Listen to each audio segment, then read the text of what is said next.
this is going to sound kind of cold and calculating. And it kind of is. But that's what you need me for. To give you the stuff you're not going to hear from other people.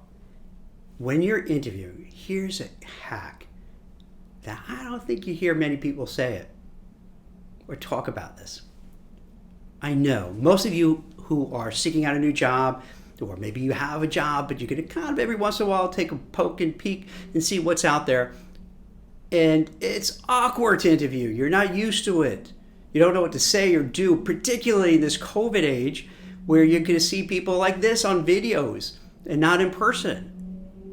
So it adds another, how do I ingratiate myself with the interviewer? How do I get them to like me? How do I get them to love me? How do I get them to hire me? Because that's the goal, right? After all. Here's what I suggest. All right. Again, be prepared. This is going to sound, you're going to be like, man, this is so cold. This is so callous. I don't know if I feel comfortable with it. Well, too bad. You'll feel comfortable with it. Trust me. Just listen. Pay attention. So, first thing you have to do for an interview is know the job description, back and forth, upside down, inside out, so you know everything they're looking for. Stalk the interviewers, the hiring managers, the people you're going to meet with. Stalk them on LinkedIn and social media. You want to know everything about them. You want to know where they went to school, what jobs they had before this, maybe where they live, where they, anything about their friends and social life. Do they like sports? Do they like music? Do they have hobbies? Now, I'm not saying this to be a weirdo, creeper. I'm saying this because you want to know who they are. Because think about it. When you have conversations with people, isn't it a little easier when you know something about them and what they like and what they don't like? If it's Monday morning at work, and let's pretend that we're at work now, so you see people, real human live beings in front of you, and you'll say, hey, how are the Giants? What do you think of the Giants? What do you think of the Jets? Because you know that person likes football and they root for either the Giants or they root against the Jets or whatever the case may be. But you know that's going to be a conversation starter because they're interested in it. Same thing with politics. Even though I've said in other sections, don't talk about politics at work, but that's something, if let's say you have something in common, you discuss with somebody, because it flows, it makes it easier. Now, if there's someone you don't know, you're always like, what do I bring up? What do I talk about? But if you do your homework for an interviewer, a hiring manager, you're going to get a good sense.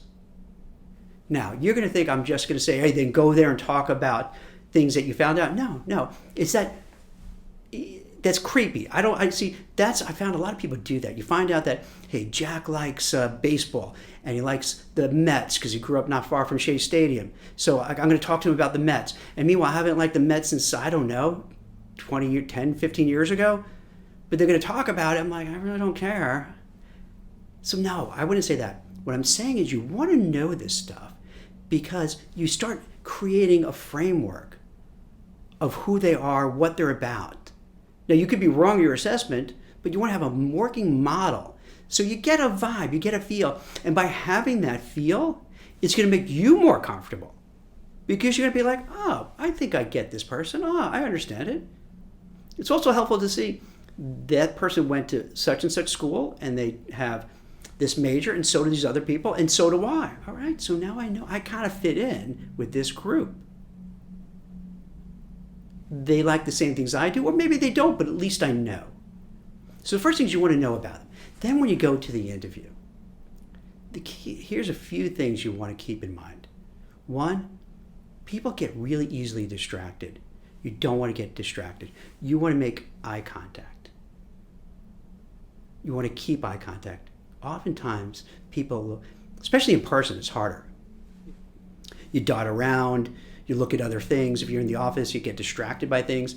Even in the videos, you're not sure where to look. You're looking up, you're looking down, you're looking here, you're looking at your phone.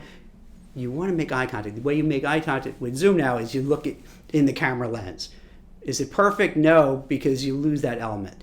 But in a way, it does make it easier because in real life, I would say you make eye contact, but not nonstop. Every once in a while you turn away, so it's not uncomfortable. And if you're uncomfortable doing this, I wear contacts or glasses. I would take off my glasses so I could look, and I'm not feeling like I'm that weird uncomfortable thing because I might not see them that clearly. Or you look at the bridge of their nose, the top bridge of their nose. So if you're afraid of making that eye contact, you feel uncomfortable, that's what you do. With a camera, it's a little easier because you look at the camera. You look at the lens. And it seems like you're making eye contact. And don't drift around. You want to use their name in the conversation. You don't want to use it too much, but you want to use their name. For some reason, people like when you have a conversation, Jack, and you say, hey, so how's the weather outside, Jack? How was your weekend, Jack? And you sprinkle that into the conversation. It catches your attention. If you're not aware of that, try that. Speak with somebody, and then just drop it in there. Not too heavy-handed. My eye doctor used to do that with me. I'd go in there, and almost every other sentence she'd say my name, and after a while, like, oh, I get it. You're trying this to bond with me, but after a while, it's getting really irritating. You don't want to overuse it, but you use it enough to show it makes a connection. There must be some psychology behind that. I'm not aware of it, but I just know it works and it helps. Also, as they speak, not only do you look at them, you want to nod your head that you're paying attention. Most people, when they have a conversation, and you probably do this too, is that you're just waiting your turn to speak. You're not listening that closely. You're listening to the gist, but you know what? You're like, okay, in your mind, you're like, yeah, I know. Now let me tell you what's really going on. That's what most people do. Come on, let's be frank. Most people do that. So you don't want to be most people. You want to be above most people. You want to be awesome. That's why you're going to get the job. So when you're making eye contact, you're nodding, it shows that you're actually listening to them. And I'll tell you this, I found out in recruiting years ago. It was kind of surprising to me. I would speak to a candidate. I'd ask them, and you want to ask open-ended questions. When you ask questions, you want to make it open-ended. What I mean by that, it's not a yes or no answer. So when they answer you, they have to talk. They have to share. And when I would ask these open-ended questions, boy, they would talk. A lot of times the interviewer was afraid, hey, how am I going to get people to talk? For me, it was the opposite. How do I get them to stop? I'd find out that most people, their family, their friends, they don't listen to them when they talk about work. They couldn't care less. They're bored about it. They have no interest in it about it. So when they talk to their family, their kids, their friends about work-related matters, maybe at first at one time everyone did, but after a while like, here we go again. We're going to get a story about your boss, and I know your boss is a jerk, and I know Helen, your coworker, is and blah, blah, blah, blah, blah. And you don't want to hear it anymore. So you just cut it out. When I would listen to people, when they would share it, and I'm listening because I like to think I'm a nice, empathetic person, but also it's self-interest, because the more I can learn from them, the more I could help them with their job search, the more I could coach them, the more I could give suggestions, what works, what doesn't work, the more I know how much they know about it. So it was important for me to absorb everything about the candidate so I could best sell that candidate to the company. And oftentimes, I'm not making this up, I would hear, Jack, did I lose you? Are you there? And at first when this happened, I was like, yeah, why? Oh, okay, I was just checking. And then I realized, because they're not used to people just being quiet and listening to what they have to say. That it's an odd experience for people to talk without being interrupted, that when you're not interrupted, you're like, do we lose connection? What's going on? So I would say, oh, no. And I would just respond, no, Fred, I'm listening. I'm actually listening to what you have to say. And it's really interesting. And this goes into the next thing you do. Then you want to reframe what they're saying. So let's say with the interviewer, let's put aside the job seeker part, because you're the job seeker. Now let's go. I'm the job seeker speaking to the hiring manager. You want to reframe it. So let's say they say something about the job, and then you're going to do this about the job, and you're going to do that about your job, and you're going to do the other thing about the job, and you're going to do. Then I would come back and say, okay, Dorothy, I'm running out of names to use in these sessions. So if you guys have interesting names, shoot it over. I'll use your name, whatever you want me to use. So. Thank you, Dorothy. I really appreciate that question. So what you're saying is you're looking for someone to do. That's great, back where I work now, I'm currently responsible for, and I think I could really take those skills, bring it over. But then also, I know with this job, Dorothy, is that you could do, you have some other things you'd like me to do as well. So that's fantastic. So I believe I could take my experiences that you need and that you want, but then also I could learn. What do you think? So you see what I did there? I reframed what they're saying to show I paid attention. And they'll appreciate that. And you'll find out sometimes when you reframe something, this is hilarious. When you reframe something, they'll say, oh no, that's not what I said. And you're thinking, that's exactly what he said. So let's say, give you an example. Company, the hiring manager might say, hey, I'm looking for 10 years of experience. Let's make this up. This person is a tax accountant. 10 years of tax accounting experience dealing with mid-sized companies in the oil and gas industry. Don't ask me why. I just made that up off the fly. And so I would say, oh, okay, so George, you're looking for someone with 10 years experience of oil and gas industry, and I forgot what the question they asked. See, I'm bad. I should have remembered that. So you're looking at someone who has 10 years of tax accounting with the oil and gas industry. Is that right, Fred? George? See, I mixed up the name. That's what you got to make sure. You remember the name, and you want to remember what they're saying. So let's go back. I would say, George, because I gave him the name George. George, so what you're saying is that you need somebody with 10 years of oil and gas industry experience, right? Because that's what he said. So many times they'll come back and say, no, you need about 15 or 20. And I'm thinking, you literally just tell me 10, 15 because I'm actively listening. Pay attention. But then you're like, oh, okay. So what you're saying is you really want about 20 or 20 plus, right? And you bring it back. So it's interesting. Just because you reframe it, give it back, doesn't mean they're going to say, oh, yeah. They may say yes, but they also say, well, no, and then give you other things. And if you noticed, I asked an open-ended question after. It says, oh, what do you think? That's not a yes or no. You can't say, I think yes or no. You have to say, oh, yeah. So it does seem that you have the experience. That's really great. That's what we're looking for. And I like the fact that you want to be intellectually challenged and learn more. So you're incorporating all those together. So you're incorporating using their name, you're nodding as they're talking, you're reframing it, you're asking an open-ended question so then they can come back to you and just talk more. Another interesting to throw on, another layer is this. You want to get them to keep talking. And that's another benefit of open-ended questions. And for several reasons. The more they talk, the more you're going to learn about them, the more you're going to learn about the job, the more you're going to learn about the company.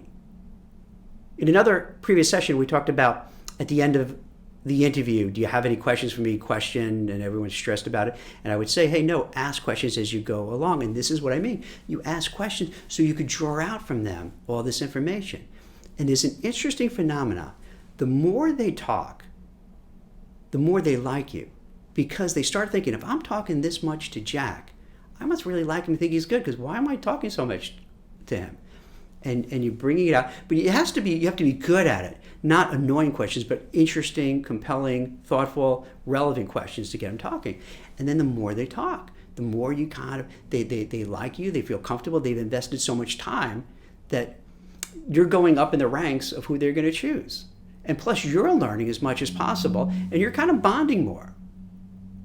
And a good question you throw out there is something like, hey, if you don't mind my asking, George, why did you select my resume and why did you ask to interview me? Because then again, open-ended question, I use their name, then they have to kind of answer it. And then they have to talk themselves into, why did I choose Jack to interview? And why do I like him? So then George is going to sell himself again on why I'm good. Because he has to kind of confirm, why did I choose him? There must have been a reason. So they start thinking of the reasons. And they'll maybe even pick up some of the reasons I shared with him as we were having that conversation. You follow where we go? So it's really these subtle things you do. And you might say, hey, won't the hiring manager, the HR person, the interviewer get kind of ticked off? Well, no, because a couple of reasons why. If you're doing it right, they're not even going to notice. It's just so organic. And they're going to think, wow, you're very interested, you're very excited about the role, you're asking questions, you're giving good answers, so they're going to feel good. Plus, people who interview really, and we talked about this before, they're not trained by the companies. They're just thrown into the deep end of the pool. And a lot of them just don't have the skills or the interest to learn and know how to effectively interview someone. So if you're helping them, you're making their life easier. And they really, so they like you even more because they're thinking, oh wow, this is a nice flow. This is going really well. As opposed to interviewing someone where you're pulling teeth to get an answer. Another thing is mirroring. What I mean by that is this. I grew up in Brooklyn, in New York, way before it was like hipsterish, and you talk really fast. Fast talking New Yorker was kind of a cliche, like a stereotype, but it's true. And I find myself, I've changed over the years to try to not talk as fast and kind of lose the Brooklyn accent. You know what I'm talking about?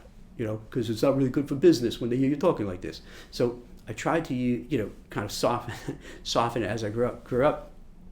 And I find myself as a recruiter, when I speak to candidates, let's say I'm speaking to someone in the Midwest, I definitely would notice their tone was much slower, the pace was slower and flatter. And if I'm all like, hey, it would kind of make them uncomfortable because that's not their style. So I would try to mirror their style. Doesn't mean I'm copying it, doesn't mean I'm doing. You ever see when politicians, and we all see this, where they'll go, let's say they're a northerner and they go down south, and all of a sudden they're like, how y'all doing today? I'm here to represent you. To represent y'all, rather. And you're like, oh my God, this is so cringy. You're from Boston. You have a Boston accent. Where are you coming with this Southern accent? I'm not saying that. This is not what I'm saying. I am saying, though, you want to respect the person you're speaking with.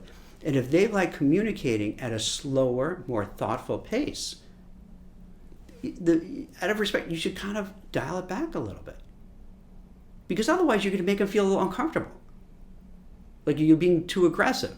Doesn't mean you change who you are. You just modulate a bit. So let's regroup. We want to have it where you do your research about the person so you know who they are, you know their hobbies, you know what they like. Now, I said we're not doing it just to kind of pepper them with that, but it doesn't, maybe as you get comfortable, maybe you could subtly bring it up. Maybe you can subtly bring up, hey, I noticed that Notre Dame just won over Clemson and you're a Notre Dame alum.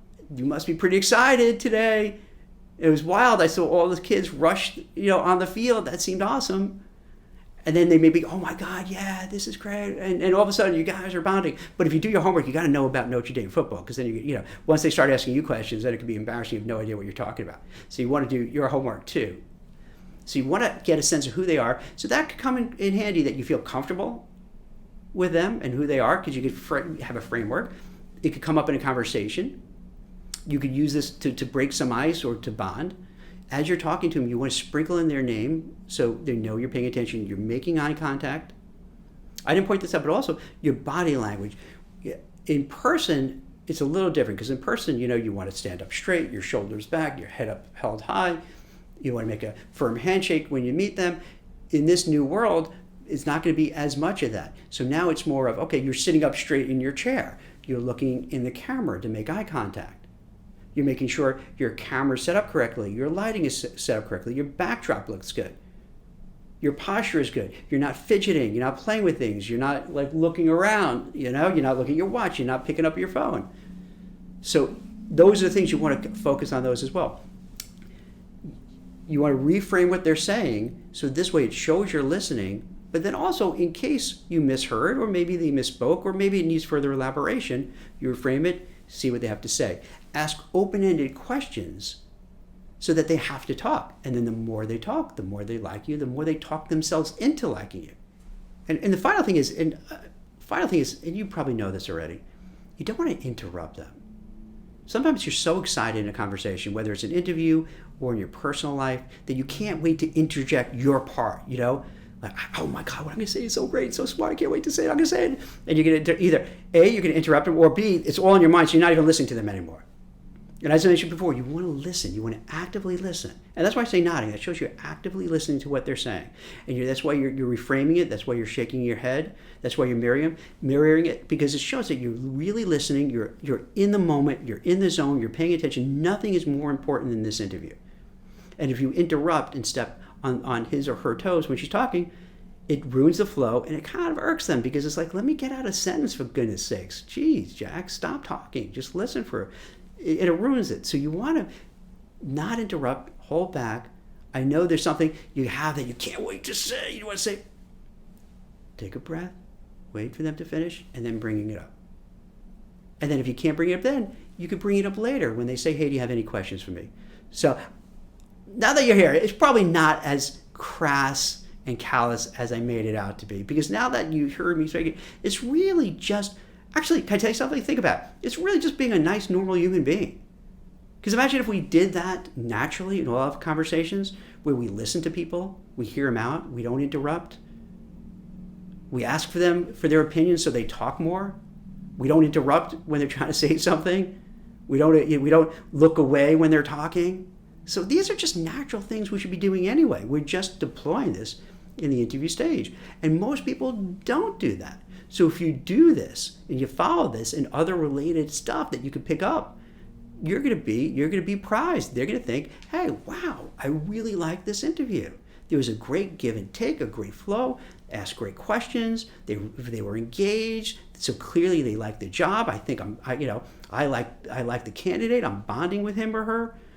And so it increases your chances, because likability is a big factor in the interview process. Likability is a big factor. Yes, you want to have all the ingredients, but people want to hire people who they like.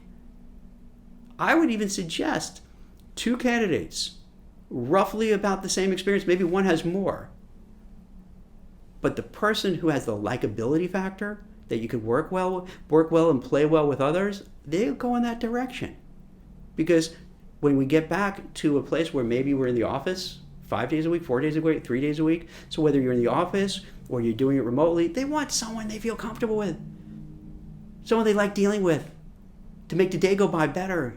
It makes it more interesting, more fun. So they'll choose that likability. And the tools, the hacks I'm suggesting to you really enhances that. Because people, hiring managers, just like anybody else, they like someone who listens to them, who pays attention to them, who asks questions because they're curious about their thoughts and ideas. And they want to make sure they're on the same page. And they're just courteous and respectful. Try it. You know what? Try this out before you go interview. At first, it's going to come across weird. But try it, and you're going to do great. Thanks for watching.